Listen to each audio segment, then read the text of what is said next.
जब हिंदुस्तान का 2026 का बजट पेश किया गया तो उसे मुस्तकबिल की एक झलक के तौर पर दिखाया गया। बड़े बड़े ऐलानात की एक लंबी फहरिस्त थी। ऐसा लगा जैसे मुल्क एक बहुत बड़ी तब्दीली के लिए बिल्कुल तैयार है। लेकिन क्या ऐलानात के पीछे की हकीकत भी उतनी ही शानदार है? बजट की तकरीर में semiconductor mission 2.0, 7 high speed rail corridors और तो और 5 नई यूनिवर्सिटी टाउनशिप्स जैसे बड़े बड़े मंसूबों का जिक्र था। सुनकर तो यही लगा कि हिंदुस्तान तरक्की की राह पर बहुत तेजी से दौड़ने वाला है। लेकिन क्या होता है जब हम इन बुलंदोबांग दामों से हटकर असल आदादोशुमार को देखते हैं? जब पर्दे के पीछे झांककर असल मुख्तस की गई रकम को देखा जाता है तो एक ऐसा पैटर्न सामने आता है जिस पर आम तौर पर बात नहीं की जाती, और वो एक बिल्कुल मुख्तलिफ कहानी सुनाता है। तो आइए इस तज्जिए की शुरुआत वहीं से करते हैं जहां बजट का असर सबसे पहले और सबसे ज्यादा महसूस होता है, यानी एक आम मुतवस्सित तबके के टैक्स दहंदा की जेब पर। देखें, महंगाई के इस दौर में हर किसी को उम्मीद थी कि शायद कुछ टैक्स रिलीफ मिले। तवक्को थी कि टैक्स की शरहों में कुछ रियायत होगी ताकि लोगों के हाथ में थोड़ा ज़्यादा पैसा आए और वो खर्च कर सकें। लेकिन हकीकत में क्या हुआ? इनकम टैक्स के ढांचे में कोई तब्दीली नहीं की गई, बस कुछ छोटे मोटे कवायद को आसान बना दिया गया। तो रिलीफ मिलना तो दूर की बात, उल्टा एक नया बोझ डाल दिया गया। स्टॉक मार्केट में जो लोग फ्यूचर्स और ऑप्शंस में ट्रेडिंग करते हैं उन पर लगने वाला सिक्योरिटी ट्रांजैक्शन टैक्स, जिसे STT कहते हैं, वो बढ़ा दिया गया। और इसका नतीजा, बजट के फौरन बाद ही स्टॉक मार्केट गिर गई। अच्छा, अब जरा इनफरादी सतह से हटकर मुल्क की मालियात की बड़ी तस्वीर को समझने की कोशिश करते हैं, यानी ये जानना कि सरकार के पास पैसा आता कहाँ से है और फिर वो जाता कहाँ है, क्योंकि इसी से बजट की असल तरजीहात का पता चलता है। तो पैसा आता कहाँ से है? हैरान कुन तौर पर सबसे बड़ा जरिया कर्जे हैं, जो कुल आमदनी का 24% है। इसके बाद नंबर आता है इनकम टैक्स का 21% पर, और फिर कॉर्पोरेट टैक्स का 18% पर।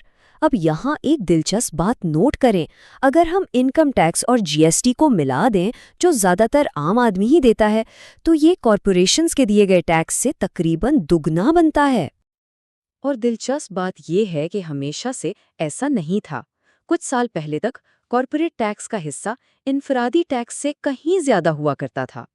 ये एक हालिया तब्दीली है, जहां टैक्स का बोझ आहिस्ता आहिस्ता कंपनियों से हटकर आम आदमी की तरफ मुंतकिल हो गया है। अब देखते हैं कि ये पैसा खर्च कहाँ होता है। सबसे बड़ा हिस्सा तो रियासतों को उनके हिस्से के तौर पर चला जाता है, लेकिन दूसरा सबसे बड़ा खर्च वो काफ़ी चौंका देने वाला है। कल बजट का तकरीबन 5वां हिस्सा यानी 20% सिर्फ और सिर्फ पिछले कर्जों पर सूद अदा करने में चला जाता है। ये वो रकम है जो तरक्की पर खर्च होने से पहले ही समझें खत्म हो जाती है। और यहीं से हमें इस पूरे तज्जिए का मरकजी ख्याल मिलता है, यानी वादों और असल में दी गई रकम के दरमियान का बहुत बड़ा फ़र्क। आइए देखते हैं कि ये पैटर्न कुछ अहम शुबों में कैसे नज़र आता है। मिसाल के तौर पर तालीम का शोबा लें। हमें यूनिवर्सिटी टाउनशिप्स और जदीद कंटेंट लैब्स जैसे बड़े मंसूबों के ख्वाब दिखाए गए, लेकिन जब हम असल अदादोशुमार देखते हैं तो पता चलता है कि तालीम पर खर्च GDP का 3% से भी कम है, जबकि कौमी पॉलिसी की सिफारिश 6% की है, यानी जितनी सरमायाकारी होनी चाहिए उससे आधी भी नहीं हो रही।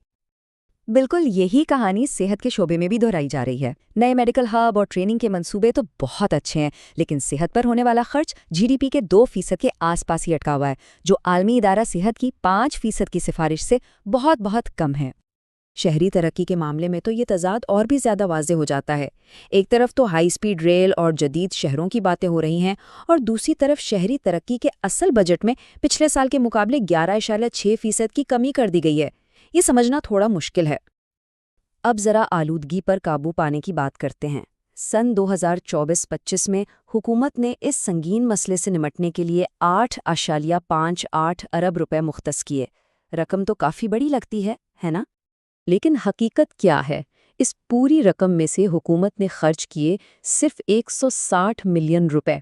ये मुख्तस की गई रकम का 2% से भी कम बनता है। ये आदाद-ओ-शुमार फंड्स की कमी नहीं, बल्कि शायद इरादे की कमी की तरफ इशारा करते हैं।